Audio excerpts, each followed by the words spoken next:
There we are, Bazz, back at the Sporting Spotlight, mate. You know we like to get the big names around Australia, and if we can, we'll get some big around the world. But gather round, about to start next week, and we thought, who would be the biggest name with the biggest number of players and big names, the busiest bloke next week? Because every agent will consume into South Australia. It'll be no problem. huge here. So let's get the number one bloke. We thought, let's get the number one bloke. Luckily, he's an Adelaide guy.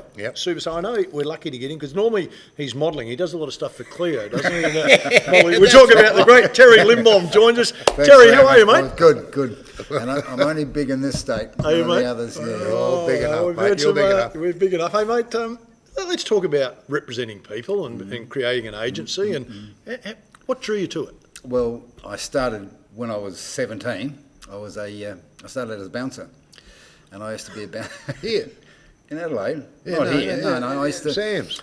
I started off at St Clair. Johnny Farnham's the same age as me. I used to hold him on stage by the belt while he sang Sadie the Cleaning Lady, believe it or not, and to 3,000 screaming little girls. So I started bouncing. I had a brother called Kevin, who was one of the best entertainers in Adelaide. Really good. Had his own band. Yes, he did. My young brother's musical. We come from a musical family. So I started doing things. I started managing when I was about 21, Kevin, all right? And it just went from there. And then I started bringing in sportsmen. I just diversified to everything. So by the time I was 30, by the time I was 32, I had every venue in South Australia, or 98% of them, all right? One stage when I had my office up at Unley Park, I had 5 girls in the office, 6 girls in the office, just answering phones. Wow. That's how good it was. Vegas Promotions, mate? Has it always been Vegas Promotions? No, it was Yellowstone Promotions. Yellowstone. And I sold Yellowstone Promotions, and they didn't do too well. And I had 2 or 3 years off. And the guy, Vegas Promotions was going in, they were small compared to me. And they rang me and said, will you join? His name was Bruce Brandon. So I did. And I turned that into the biggest agency in town because I know every bugger and I can talk. And always got good talent and always looked after people. Simply. Yeah. So, mate, you touched on it there. Talent's the key. Whether we talk about footy teams being successful, business being successful, how difficult to get really good talent? You've got some of the biggest names. How difficult to get them? Do they come to you? You go? Well, no, you've got to go to them. They're the staters. But there's a lot of good talent in South Australia. The singers in Adelaide as good as anything in the world, right? And they're walking down the street. It's just where you are at the right time to be a big name, right? But some of the people that think they've got talent, it'll tell you got talent, they're the best. If you pick someone at the airport, and they're a comedian, for instance, and there's a guy called, I'm not going to use his name, I forget his name, he was American, he was the worst actor I've ever brought into my life. He spoke like this, and he was a colonel in the army. And during the Vietnam War, he ran all the Randy Coster, his name was, Colonel Randy Coster. Can I tell you this story? Yeah. It was Christmas time. And I've got shows on everywhere, and this one was for radio rentals, were huge in those days. And they had a big show at the Adelaide, the Hilton, whole ballroom, and I had 2 shows. I had another one of the big buildings, all building supplies out at a big hall out at Paradise, another 600 people. And I picked Randy Coster up at the airport. This is a true story. Now, comedians are usually quick. They move quick, they talk quick. Randy got off the plane and he's got a safari suit on with piping. And he's well into his 70s. And I thought, what happened was the guy that was supposed to do it pulled out from Sydney in the last minute. So I had 2 weeks in the middle of December to find an act. So I'm ringing every agent in Sydney. I got on this guy and he said, this guy's fantastic, Randy Coster, he's done this, he's done that. He's worked with Sinatra, he's worked with Bob Hope. I thought, well, this bloke's all right. So I had to, by the way. So I brought him over, picked him up at the airport. He was walking so slow, it was like he wasn't. There was something wrong with him. Everything was slow motion. And comics are very quick. I thought, oh, shit. Anyway, by the time we got to the old airport, we drove to the gate. And he told me, he said, do you know any jewellers? I said, yeah, I know the girl that used to have Shay Jewellers up at Burnside. I forget her name. She's a good table tennis player. She committed suicide. Lovely girl. Anyway. Yeah. I said, why do you want to, He said, my girlfriend and I were out, my wife and I were out to dinner last night in Double Bay, and she's my 7th wife. I said, oh, really? Okay. And my 3rd wife was there and turned into a bit of a wine fight. And we ended up out in the street throwing wine at each other. So that's all good stuff, So I took him up to Burnside Village, and we walked in, and all the women are there in their pleated dresses with the big buttons and their twin sets. This is Friday night, 5 o'clock. He walked up the counter. He said, "I want to buy some Lucky Charms." So I can't think of the girl's name. She was lovely. Got out the Lucky Charms, and he said, "How much is that one?" She said, "That one's $450. He said, "I'll give you $350." I said, "What are you doing?" I said, "This is a suburban jewellery shop." He said, "I know how to handle these people." And it got worse. I'm apologising to him. "I'll give you $250. I'll give you." So I think he bought something. I was going to strangle him. So we get out in the car. I picked him up that night to go to the Hilton. And he started telling me, he said, "I work with Bob, and I work with this guy, and I work with that guy." He said, also, he said, "I was great mates." He said, "You know Rocky, the boxer Rocky?" I said, "Marciano." Marciano. I said, "Yeah." I knew Rocky really well. He said, "In fact," I've got the dates wrong. He said, "When he went down the plane in '59, he was wearing my pin." I thought to myself, I think I read that. Marciano dies with his pin on. Yeah. And he lied to me, and I've never seen anyone die on stage like this bloke. I had a couple of sights acts on down at the building show, and honestly, you could have got up and told jokes. And he opened with this, and I've never heard anyone do this. I've heard about it. He said, take my mother-in-law, please." And it was just dead silence, you know. At one stage, there were people walking past into the smorgasbord table. He kept talking. Right? I pulled him off. I said, "What are you doing?" He said, "I thought that went really well." I said, "You did 15 minutes. I had to take him to the Hilton on Saturday night. I said, "Look, please, it's Hilton, it's Radio Rentals. You know. These people go out once a year, you know. I could have taken the dog up there and done tricks." It's about a 20-minute walk, 20 feet walk to get to him in the stage, and he started up there. And the one thing he did was all right. It went for about 2 minutes. He pulled a girl out of the audience, and he tapped her on the shoulder. And when he tapped her on the shoulder, she had to open and close the mouth. And he's saying, "I'm horny." So, and that was, and I could see the boss of Radio Rentals, who dealt with me every year.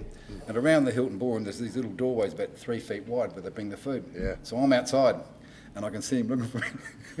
And I'm moving around the room. He finally caught up to me. He said, "Terry, get him off." Get him off. "Yeah, get him off now." I said, he ran up and grabbed the microphone and he said, "Randy Costa, thank you very much, please." Boom, he was gone. He said to me after, he said, "I thought that went pretty well." It was delusional, you know. Yeah, but obviously. Look, there are mad people out there. You would have had many, well, obviously you would have had many, but people that come in, is there one or two that you've been a little bit jumpy with, you know, as far as, is he going to do the stuff here, or... I'll tell you her name. She was the queen of pop 7 times, and her name's Alison Durbin. Yes, remember Alison Durbin, yeah. Right. I booked her down at Mitsubishi's, the biggest social club in South Australia. It's 1,500 people. Lovely people. Dealt with them for years. Ran their entertainment for 25, 30 years. Went down with her. She arrived by plane with her husband, who was an ex-FBI boss in the drug squad in Melbourne and Sydney. Yeah. Went to rehearsals, sung like a bird. She had a beautiful voice, slim, looked good. Yeah, you know? yeah. And I knew she'd had drug problems in the past. Yeah. Anyway, her MD drove over, musical director. He arrived there in the afternoon or something. So I got down to the gig at, say 8 o'clock. I got the money to pay everybody, and I paid him, the manager, the husband. And I couldn't get to her. He's trapped me in the hallway going up to the big stage, and I couldn't get up. He said, "Oh, we want to do more business with you," and yada, yada, yada. Meantime, by this stage, she's got onto the stage, and he was stopping me from... So I had a really good reading band there, right? They had all the charts and everything, and they started to play. She got a minute into the song, and she stopped and got the microphone and walked and said, my mother loved this song.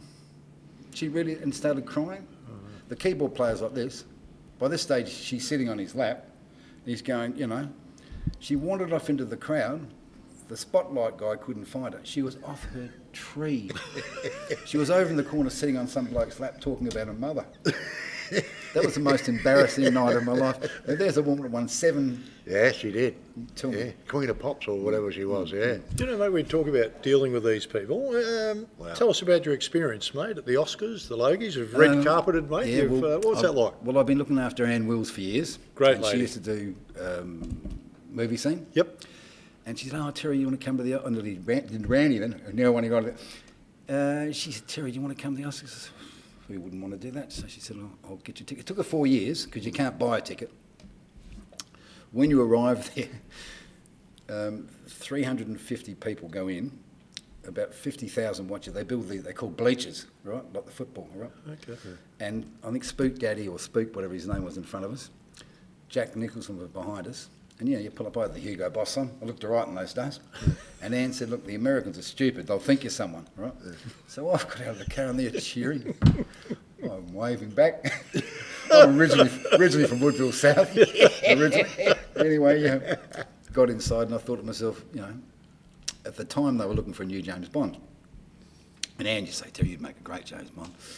And downstairs, there would have been billions of dollars down there, Spielberg, all those sort of guys.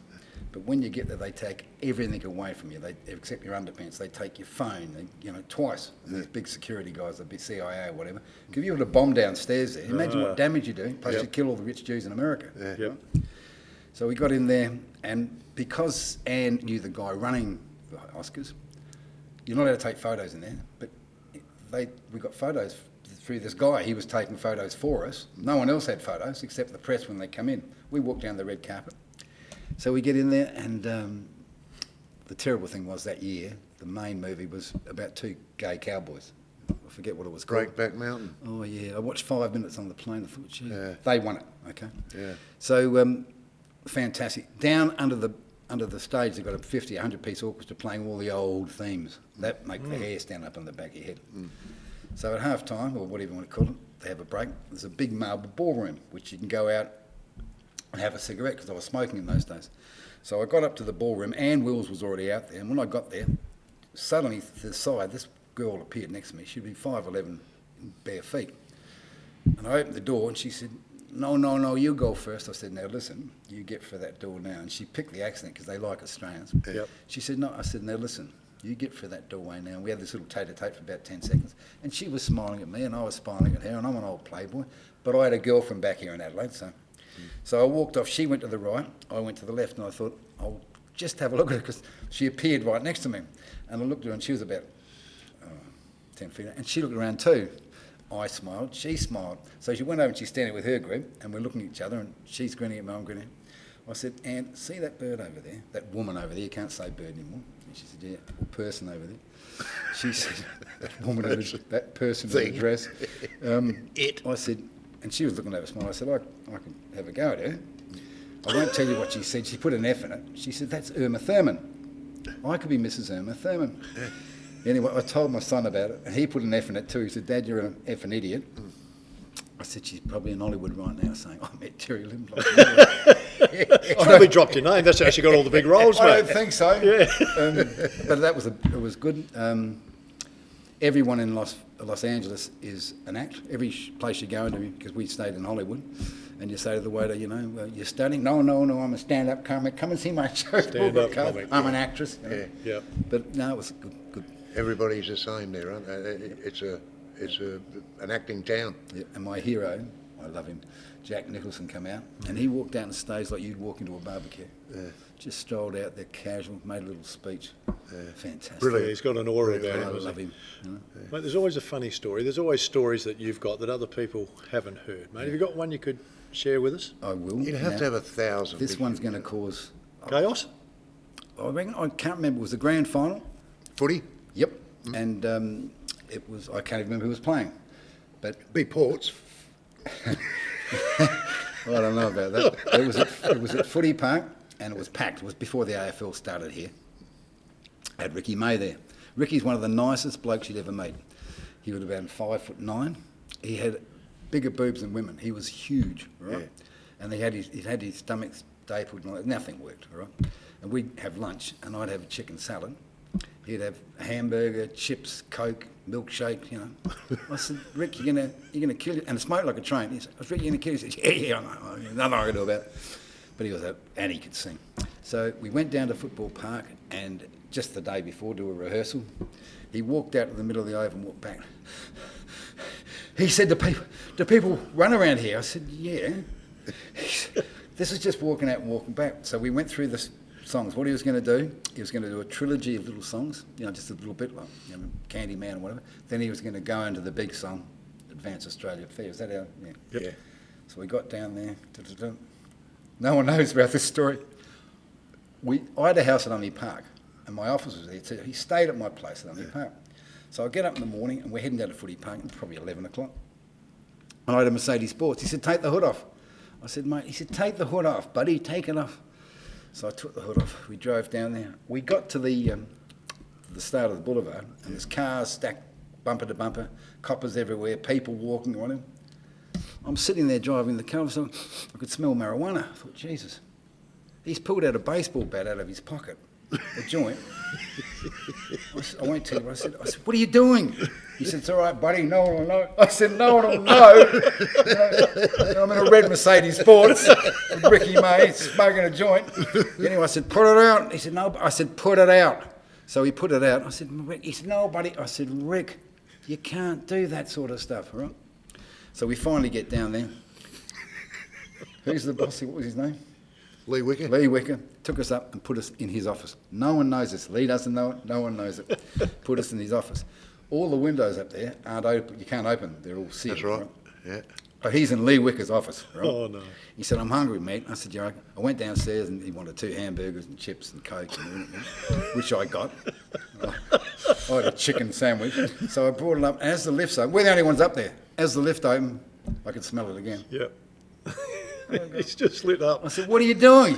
He's smoking a joint in Lee Wicker's office. I said, for Christ's sake, Ricky, what are you doing, you know? And he arced up at me. I said, no, come on, this is bullshit. This is a professional gig. This is going to be filmed around Australia, yada, yada, yada. I've done them before, mate. He said, I've done 2 grand finals for the rugby and I've done New Zealand. I said, I don't give a stuff.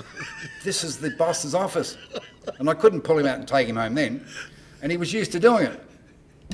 So they get us and they take us down through the tunnel or whatever, you know. And he ran out, we didn't run. He wobbled out, you know. He was a nice bloke. I like Ricky. Got out in the middle of the oval and he started doing it. The music's playing and he did a couple little trilogies or whatever. Then he went into the big song, Advance at Australia Fair. And he got a bit into it and he started tapping the top of the microphone because, you know. And Lee Wicker had Blake climbing up to find out what's going on. Then he come back on again. He started singing again. Then he's opening and closing his mouth. You know, I realised after the second time he did it, he'd forgotten the main words. All right, you know, I can't remember which part. But the main. So he did that all the way through, and I thought, oh God. So I've got him off, and we're heading down the race, and Lee Wick and all these about 10 blokes follow us apologising. I sit out at the side of the mouth. I said, "You forgot the words, didn't you?" He said, "Yeah." He said, "I don't understand." He said, "I've done it in Melbourne. I've done it in Sydney." So that's a story that no one knows, and I don't want anyone to know. It's a secret. Well, lucky you put it on a podcast. It was 35, 40 years ago. There was nothing I do about it. It went well except for that. And they actually thought the microphone, but he was very quick. Because he made it, he was tapping the top of the microphone. He wasn't. And he was very sharp. Didn't do me any good, but they loved him. It went well. And Lee apologised and everybody went, you know, sorry. I'm wondering what the biggest sin is here, mate. Smoking a joint in Lee Wicker's office or forgetting the words. Well, I think it have something to do with it. Do you reckon? But he used to do that all the time. The night he died in Sydney, he was doing double shows in the jazz bar in that hotel in Sydney. He was doing a show every 2 hours. They're playing cards upstairs. He smoked like a train, ate absolute terrible food, smoked marijuana, smoked cigarettes, and he was doing cocaine. And he would have been 20 stone and 5'7" or 5'8". It's hard to imagine anything going wrong, isn't it? No, you think he'd be right. You think he'd be right. And he dropped dead in the lift. Opened the door. There he is. You remember the words, Rick? I mean, you've had to work with a lot of difficult people. Yeah. Barry Curtin, Chopper Reed, a couple of names that just float into my mind. Mate, could you take us through a little bit of a tour with those couple of hooligans, mate? Not a problem. I can tell you the worst person I dealt with, but those days with Barry, I had a comedian, and Chopper were some of the best days I've had. Chopper was one of the best people I ever had. He just stay at my place once a month for a week, 7 months of the year. He was a fantastic bloke to deal with. He was honest, he was loyal, and as he said, I never took money off squareheads like you, you know. He was a maniac because he used to rob people, the drug dealers, the heavies. He robbed he should be dead. He used to say to me, he loved Carl Williams. I said, why? He said, he got rid of all my enemies, all of them. He got rid of every one of them. Right? But he was good. But Barry and Chopper and I,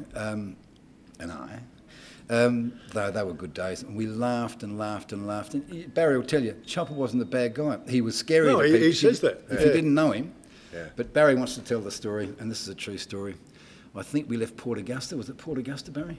We left to go to where? Cooper Pedy. Oh, well, we went to Roxby Downs. Roxby Downs first, yeah. And the last time we stayed out, I didn't even check the petrol. So I've got them two in the car, and Chopper's sitting next to me. And we're driving, and I'm looking, we've got about, I don't know, 50 k's out of Roxby Down. I thought, the gauge, I thought, Oh, this is on the way to Cooper Pedy. Yeah. We'd been to Roxby because we had the tape, remember? That's right. The tape. Yeah, we're going to. Yeah. Oh, Not a lot of petrol stations The reason we there. didn't stop and get fuel Yeah. was because Chopper was going to kill the owner. no, we stopped. We stopped at the roadhouse where you turn off. You know the roadhouse where you turn off. Yep. Yeah, And it's called Harry's. Everyone knows it or something. And we went in there, and he's going through CDs, right? And he picked the CD out, 2 CDs out. And some smart ass had been in there and taken CDs out of and put, Oh, yep. Puff the Magic Dragon in with and mixed them all up. So we get out in the car. No, I didn't get petrol there. I forgot about it. We didn't get petrol deliberately on the way back. Yeah. That's what we didn't do. No, we were heading to Cooper Pedy. Cooper Pedy. We're coming back from Roxby, Yeah. past that roadhouse That's again, right, yeah. and we didn't stop because there was a threat of... Well, there's not a lot of petrol stations Violence. after that either, by the way. No. He thought he bought some heavy music, and he put it on. It was Hall and Notes, which we liked. Yeah. He was going to kill that. I'm going to go back and kill that bloke. I can't do Chopper. I can do most of it. I can't.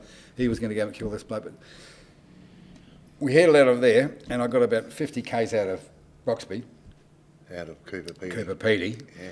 and the gauge. Right. I'm thinking, Christ, we're not going to make this. Right. So stay calm. Put it on remote control, whatever. And it's getting down and down and down. I think we're going to have to get some petrol. You know, all the blokes up there have got these big caravans. Yep. Right? And they've got petrol on the back and those big cans and whatever. So there's a bloke in the caravan, a big caravan behind it with cans, jerry cans full of red wine, of petrol. And I said, I'll try and get this guy. So I pulled up next to him on the highway, because there's not many people around. And I asked Chopper to wind the window down. I was going to ask the guy, right? Chopper stuck his head out the window with no ears. The bloke, didn't he? He nearly fell out of his... You got any petrol? The bloke shit himself. His wife... he nearly ran off the road. But he didn't say, excuse me, you got petrol? Yeah. Anyway, he wound his window up and tried to go as fast as he could. Yeah, We got in there, didn't we? It was unbelievable. We were about 200 yards from the garage, and we got out and we pushed it. Did Chopper? No, what he did was, what Chopper did was, we all got out because we run out. Yeah. It was only a K out, wasn't it? Yeah. So he said, right, we're all getting out to push. Oh, okay, so me and Rich, the comedian, we're on the back of the... Pushing, and Chopper's not pushing anything. No. Right? But then a guy stopped and said, hey, boys, I'll give you a tag into town, into the petrol station there. No, where, friendly people. Oh, good on you, mate. So Chopper gets back in, and me and Rich go to get back in the car. He goes, no, not you two, too heavy. Mate, the weight's too heavy, you walk. Off he went. I stirred, they pushed. And off he went. No argument? There's me and Rich. Oh, no. Chose not to Are argue. you going to argue? No, I just want to clarify. It was just funny that, he was He had slight autism. Yep. And he didn't mean it, because he'd go into a shop and there was 2 or 3 people waiting to be served, and he'd have $20 in their hand. There'd be something on the counter he wanted that cost $10, $15. He'd go over and step between them and take it off there and put that down there and say, no worries, mate. Yeah. And the bloke would say, I've got to put that through. Yeah. Put it through the... Two. Yeah. No, didn't worry about it. gone. Give him $10 tip. Yeah. He didn't understand. I say, mate, Well, when we walked into that roadhouse, first time when he got the CD, there was a couple at the counter, and he was in front of me. He was always in front of me. I'm just behind Chopper. If any trouble, I'm behind Chopper. And he walked in, and he just walked up to this couple and put his arms out like that, and he spread them apart. They were being served at the time, and he just spread them apart. Oh, can I? And the bloke went, oh dear. It was just about Not the kind of bloke to argue with. Well, no. because Chopper is so recognisable. That's the thing. Everybody recognises him. He got no ears for a start. But Barry the never. guy went, Barry, he didn't, because of the autism, he didn't know he was doing something. I know. That's what He we're said, trying "No, to say. Yeah. What do you mean? I said, you just can't do that. You got to wait your turn. We got up to Roxby, right, and we used to auction off. Just think about it. we'd get, for a $50 baseball bat, we'd get $2,000 up there.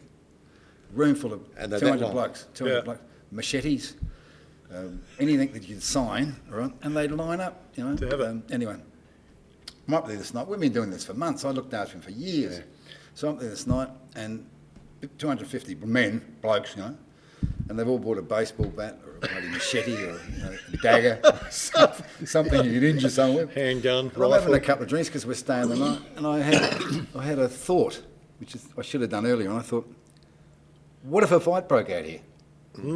And who sold them this stuff? Yeah. Never did it again. We used to give it to, if you kill each other in the car park, as they're leaving, they get it. Yeah. But all these blokes got daggers and knives and Never had any never trouble. thought about it. Well, he used to sign them. He used to sign the baseball bats. Never plead guilty.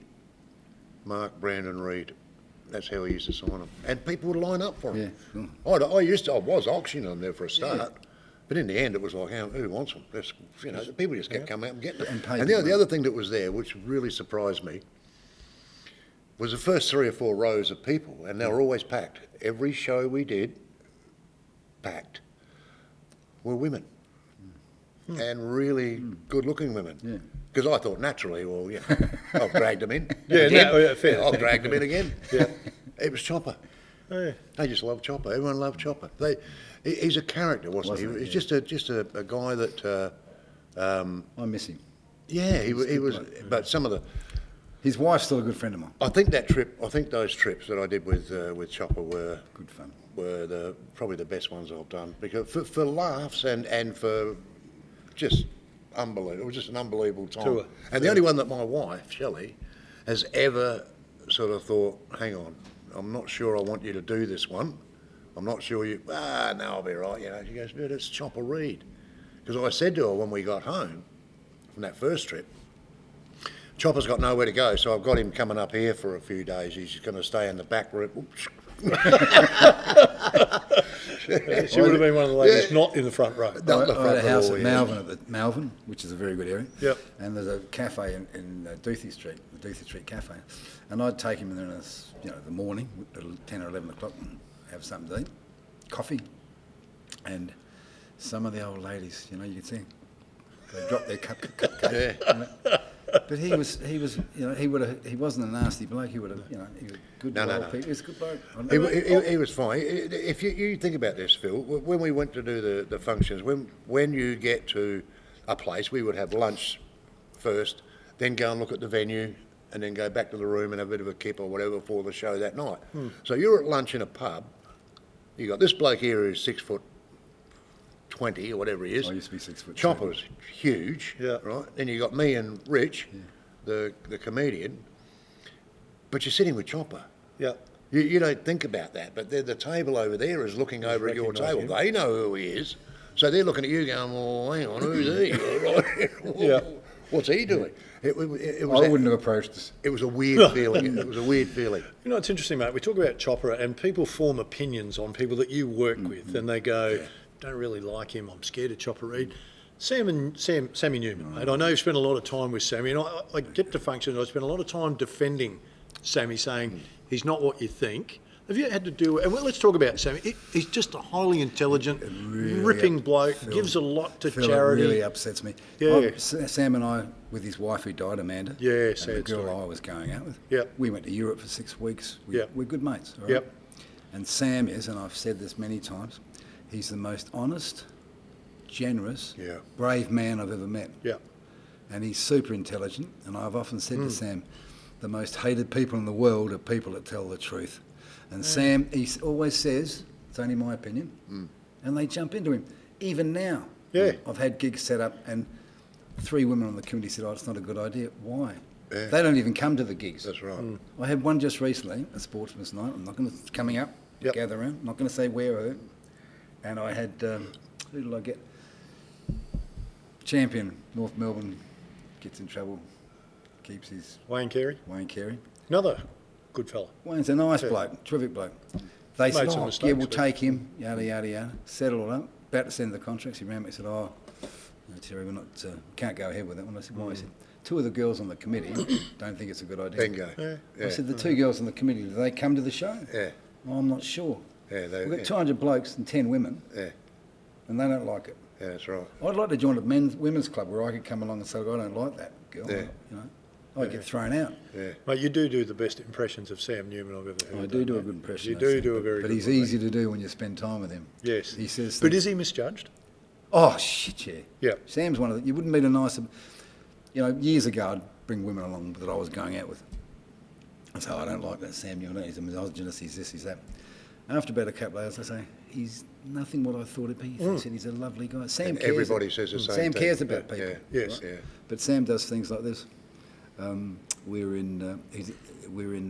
I can tell you a million stories about Sam, but he does make me laugh.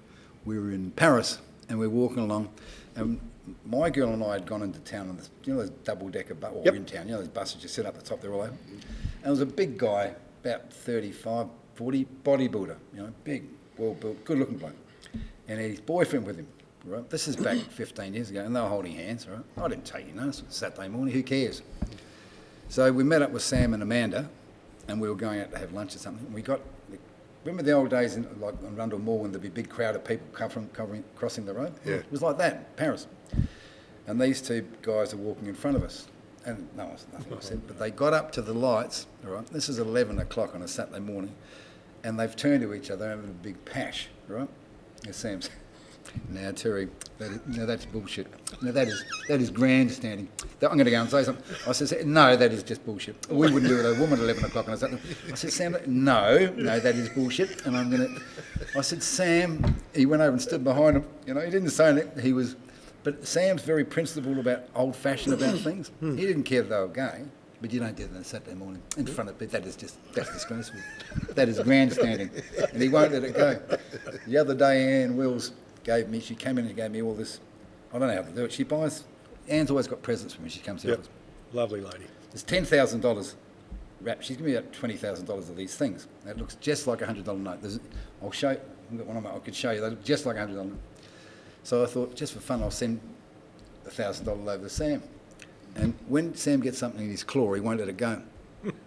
He rang me about 3 days later. He said, Terry, did you send me $1,000 of fake money? I said, yeah. He said, that is unbelievable. He said, that is unbelievable. He said, where'd you get it from? I said, and that's illegal. I said, I don't know where she got them. She buys them in these places. And he went on and on and on. He gave some to Wayne Carey, because I heard Wayne Carey on his podcast said he gave one to his 6-year-old kid. He said, that's not real. I'm telling you now, except for the little seal that you can see through, if you glue two together and put it in a group of hundreds, I've got $25,000 worth of money.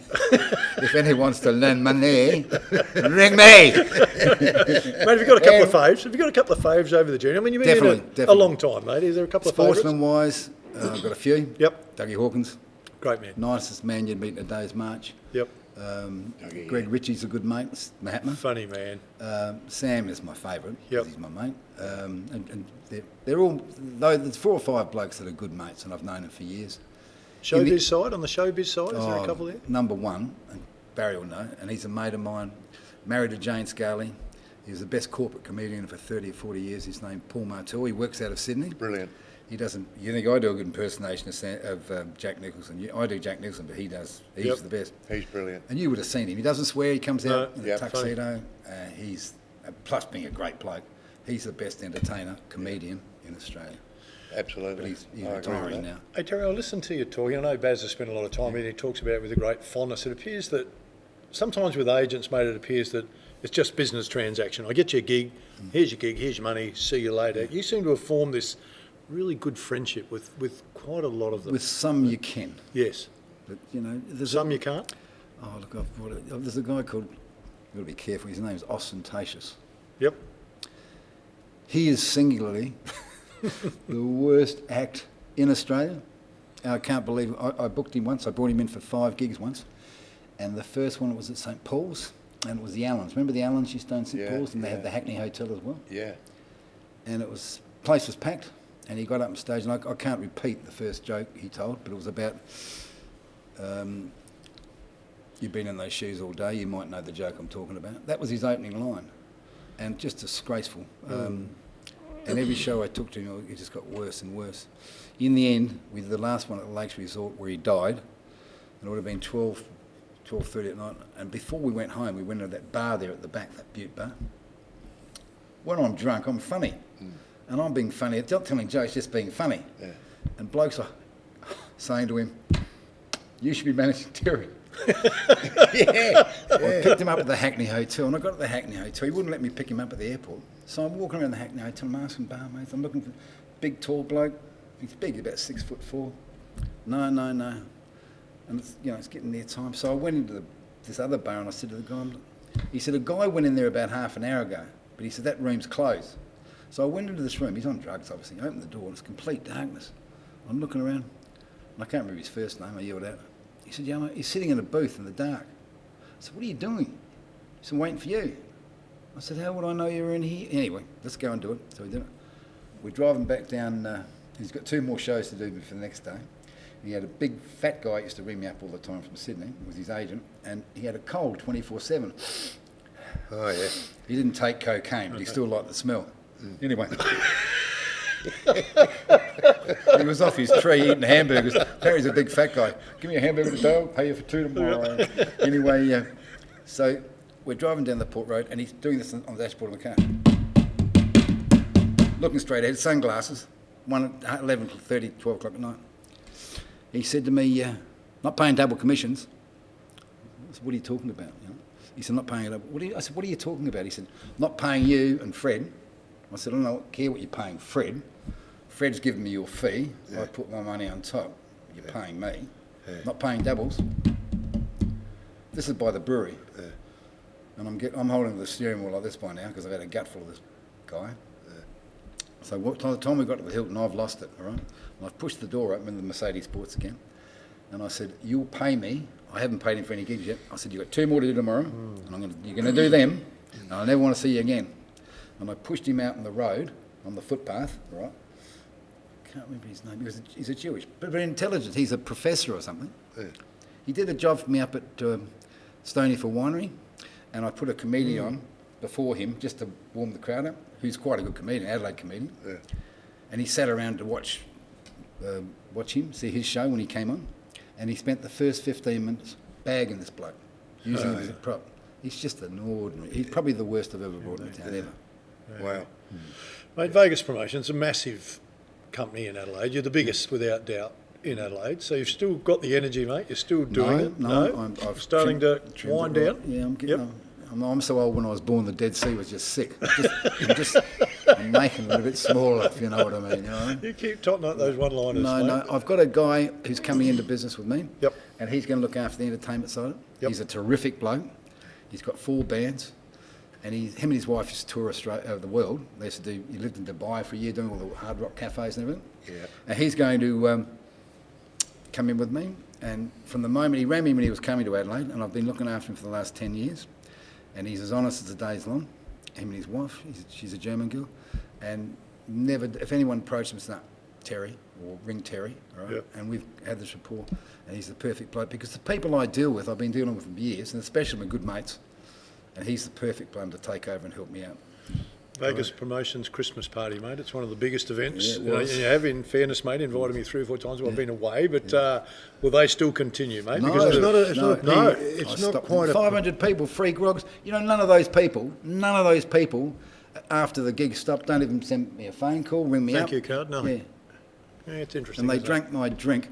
I give them free booze for 3 hours, say 7 till 10:30 or whatever, it's 2.5 hours. When the free grog went off and you had to pay, they'd go home. One bloke was complaining there's no food. I said, it's a piss up. You see you have food. You know? It starts at 7 o'clock. Have a quince before you go out, you dickhead. That's right. And you know who else to say that? Kevin used to say it. So I used to, we get to a show and they'd say, would you like something to eat? And Kevin said, no, I did a quince before I left home. Yeah. What do you mean? Yeah. It's a joke. Well, I had a sandwich yesterday. Yeah, I had a lemon last night. Mate, we could talk to you forever. If you had to give some advice to a young entrepreneur that's going to set up a business like yours, what's the best piece of advice? Don't do it. Don't do it. Terry Lindblom, our special guest. We'll have him back because we haven't even got past a 100th of the stories he's got to share with us. Terry, thanks, guys. Appreciate your time, mate. Good on you, mate. I know these blokes. Terry, they're good blokes. Hey, folks, if you enjoyed that, we'd really like you to like, share and subscribe to the channel. It really does help us out a lot.